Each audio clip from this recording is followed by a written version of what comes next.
August 10th, 1985, 2:15 a.m. South Central Los Angeles.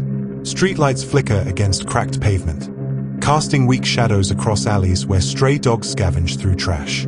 Police sirens wail faintly in the distance, but here, on the corner of 85th Street, silence holds the night. A resident walking home from a late shift notices something in an alley, a shape crumpled beside a dumpster. As he draws closer, he freezes. It is a woman's body. She is later identified as 29-year-old Deborah Jackson. Shot 3 times in the chest, discarded like garbage. Detectives take photographs, bag casings, and mark evidence, but to many on the force, it's just another homicide in a city overwhelmed by the crack epidemic and gang wars. But this was not random. This was the beginning. Over the next 3 years, bodies begin appearing across South Los Angeles. November 1st, 1986, 6:45 a.m. A sanitation worker empties a dumpster and notices blood. Inside, he finds the body of Henrietta Wright, 35. She, too, has been shot. The killings continue. Barbara Ware in January 1987, Benita Sparks in April, Mary Lowe in November. The victims are all black women, often struggling with poverty, drugs, or sex work. Vulnerable. Forgotten. The killer's method is chillingly consistent. Women lured, shot at close range, then dumped in alleys, dumpsters, or abandoned lots. Investigators link the murders by ballistics, a .25 caliber handgun. A single predator is hunting women in South Central. The community begins whispering about a serial killer. But in the lapped, stretched thin and facing accusations of neglecting black neighborhoods, there is little urgency. Residents accuse police of ignoring the epidemic because the victims were poor, black, and female. By 1988, at least 7 women are dead. And then, silence. Years pass. The bodies stop appearing. Detectives theorize the killer has died, moved away, or been imprisoned. The case grows cold, filed away in dusty cabinets marked unsolved. But the killer was still alive, still watching. September 11th, 2002, 3:45 a.m. South Los Angeles. The body of Princess Berthomi X, 15 years old, is found strangled and discarded. For investigators, the details echo the unsolved murders of the 1980s. But few make the connection. A year later, August 11th, 2003, 7:20 a.m. Valerie McCorvey, 35, is found shot to death in an alley. March 2007, the body of Janisha Peters, 25, is discovered in a garbage bag near Western Avenue. Her murder is DNA linked to the earlier cases. Detectives are stunned. The killer wasn't gone, he was back. And he had never really stopped. From 2002 to 2007, at least 4 more women are murdered in the same ruthless manner. Same caliber weapon, same dumping grounds. It is the same man who terrorized the city decades earlier. The press gives him a name, the Grim Sleeper. A killer who slept for 14 years, only to return. But in truth, detectives could never be sure how many victims had fallen during that gap. June 2007, Los Angeles Police Department. Detective Dennis Kilcoyne of the Cold Case Unit spreads crime scene photos across a table. He's been tasked with finding the killer. Forensics link DNA from Janisha Peters back to the 1980s cases, finally connecting the 2 waves. They now know they are chasing a serial killer who has operated undetected for more than 2 decades. But they don't have a name. The frustration grows. DNA evidence proves the murders are linked, but the suspect is absent from CODIS, the national DNA database. The killer has never been arrested for a felony that required a swab. He is a ghost, his identity hidden behind strands of DNA that don't match anyone on record. As the investigation deepens, the Lapt releases a bulletin to the public. A $500,000 reward is offered. Sketches of the killer are circulated, but they are vague. Different witnesses describe different men. South LA simmers with distrust. Residents remember the 1980s, when warnings about a serial killer were ignored. They accuse police of negligence again. One community activist angrily tells reporters, If these were white women in the suburbs, this case would have been solved years ago. The nickname Grim Sleeper spreads across headlines, fueling public fascination and fear. For detectives, the case feels impossible. 2008, Los Angeles. The murders have stopped again, but the killer's DNA lingers in evidence files. Investigators are desperate. And then, an idea emerges: familial DNA searching. A new, controversial technique that looks for close, but not exact, matches in DNA databases, identifying relatives of a suspect. It had never been used in an active investigation before. Detectives weigh the risk. If it works, it could expose the Grim Sleeper. If it fails, it could violate privacy and backfire in court. But with the community demanding answers, the lab decides to gamble. May 2010, the California Department of Justice runs the familial DNA search. A partial match emerges. Not the killer, but his son. It is the break detectives have waited for. July 7th, 2010, 9 a.m. South Los Angeles. A surveillance team follows a 57-year-old man leaving his home on West 81st Street. He is quiet, nondescript, an aging mechanic named Lonnie David Franklin Jr. to his neighbors. Franklin is known as a friendly man who fixes cars and barbecues at block parties. To police, he is now the prime suspect in the Grim Sleeper murders. That morning, undercover officers collect a slice of pizza Franklin discards at a restaurant. Forensic scientists rush it to the lab. The DNA is tested. It matches the murders from 1985, from 2002, from 2007. The Grim Sleeper has been unmasked.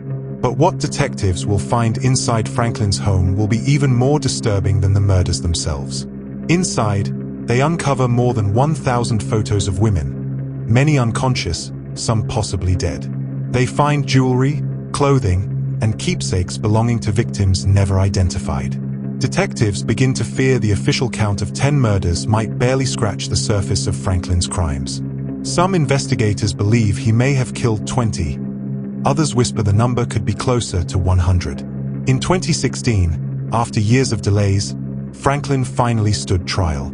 Survivors testified about terrifying encounters where they narrowly escaped his grasp. Family members of victims filled the courtroom, holding photographs of daughters, sisters, and mothers stolen from them. The jury convicted him of 10 murders and sentenced him to death. But the story did not end there. In March 2020, Lonnie Franklin Jr. was found dead in his prison cell. The cause was never publicly revealed. For the families, it was a bitter ending. Justice felt incomplete. The Grim Sleeper had lived a double life: a neighbor, a mechanic, a family man, and a predator who stalked the streets of South Los Angeles for decades. His house stood as a monument to hidden evil, and the victims, so often ignored in life, became symbols of resilience in death. July 7th, 2010, 11:30 a.m. Los Angeles police swarm 81st Street. The modest peach-colored home of Lonnie David Franklin Jr. becomes the center of a 25-year nightmare. Neighbors watch in disbelief as the quiet man who barbecued at block parties, who fixed their cars, is pulled away in handcuffs. Lonnie? No way, one resident mutters. He's always been nice to me. But inside the house, detectives uncover a secret world of horror. As they search his belongings, they find a cache of photographs and videos, more than 1,000 images of women, many unidentified, some smiling, some unconscious, others in compromising or vulnerable positions. Detectives lay the pictures across tables, row after row of faces. Some of these women were later found murdered. Others remain missing to this day. It is not just evidence. It is a silent gallery of potential victims. One officer whispers, "This isn't just a killer's home. It's a graveyard of memories." For the families of the known victims, the discovery is crushing. The case isn't just about 10 women anymore. It is about countless others whose faces may never have names, whose stories may never be told. July 8th, 2010, 2 p.m. Los Angeles County Jail. Lonnie Franklin sits in an interview room. Detectives press him, presenting the DNA evidence, the photos, the ballistic matches. Franklin remains calm, almost detached. He denies everything, insists he is being framed. His demeanor chills investigators, flat, unemotional, almost as if he is incapable of guilt. But prosecutors are confident. They now have DNA, ballistics, and the sheer weight of his hidden collection. The Grim Sleeper will finally face justice.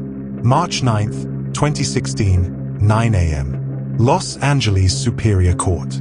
Nearly 6 years after his arrest, Franklin sits in court as his trial begins. Families of victims fill the gallery, clutching photographs of their daughters, sisters, mothers. Some glare at him. Others weep silently. Prosecutors present a devastating case. A ballistics tie Franklin's .25 caliber pistol to multiple murders. A DNA links him to at least 10 confirmed victims, spanning decades. The trove of photographs suggests far more women were targeted than officially listed. They paint a picture of a predator who hunted women in vulnerable positions, offering them rides or drugs, before killing them and discarding their bodies like trash. March 24th, 2016, 11:15 a.m. The defense argues Franklin is being scapegoated, that the DNA evidence is circumstantial, that the collection of photographs is irrelevant without proof of violence. But the jury sees through it. Each new witness, each piece of evidence builds the picture clearer. Lonnie Franklin Jr. is the Grim Sleeper. May 5th, 2016, 3:45 p.m. Verdict. The courtroom falls silent. The jury foreman stands. On all 10 counts of murder, guilty. On the charge of attempted murder, guilty. Families sob. One mother clutches her chest, whispering her daughter's name. Others cry out in relief, justice decades delayed but finally delivered. Franklin shows no emotion, his face expressionless. August 10th, 2016, sentencing. Nearly 31 years to the day since Deborah Jackson's body was found, Franklin is sentenced to death. The judge calls his crimes a reign of terror, condemning his decades of brutality. Victims' families address him directly. "You stole my sister's life," one woman says. Another stands trembling before him, "You are nothing but a coward. May you rot." Franklin remains stone-faced. But while justice seems to have been served, questions linger. How many more women did he kill? How many of those photographs depict lives cut short? Did the 14-year sleep really exist? Or were there simply murders that were never connected to him? March 28th, 2020, 7:20 p.m. California State Prison, San Quentin. Lonnie Franklin Jr. is found dead in his cell, unresponsive. He is 67. No cause is immediately determined, though later reports suggest natural causes. For some families, it feels like closure stolen. He will never face the full weight of his punishment. For others, relief. At least he can't hurt anyone ever again.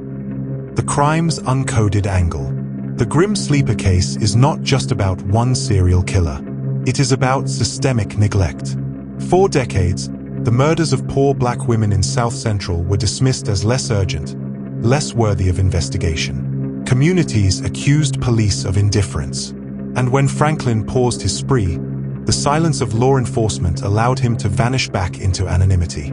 What broke the case wasn't a confession, or a tip, or even luck, it was science. The pioneering use of familial DNA searching changed the course of the investigation, and ultimately criminal justice in America. It marked the first time the method was used to solve an active serial murder case, setting a precedent that would later be applied in cases across the country. But it also raised ethical questions. How far should the state go in surveilling not just criminals, but their families? And then, there's the community perspective. While Franklin was finally exposed, many families felt the verdict came too late. They asked why it took so long, why their pleas in the 1980s were ignored, why evidence sat in storage for decades. Their fight wasn't just against Franklin. It was against a system that seemed to devalue their daughters' lives. Closing narrative. Los Angeles still remembers the fear. The alleys where women's bodies were dumped are now lined with murals. Their faces stare back, reminders of lives stolen, voices silenced.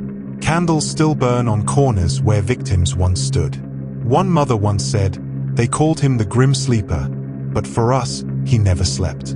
Every day, for decades, We woke up knowing our daughters never came home. Lonnie Franklin Jr. is gone, but the women he murdered remain eternal questions. Reminders of what happens when society decides some lives are disposable. Here at Crimes Uncoded, we're not just telling crime stories. We're breaking down the legal codes and scientific breakthroughs that define them. Make sure to subscribe, because next up, the perfect murder and the law that couldn't touch it.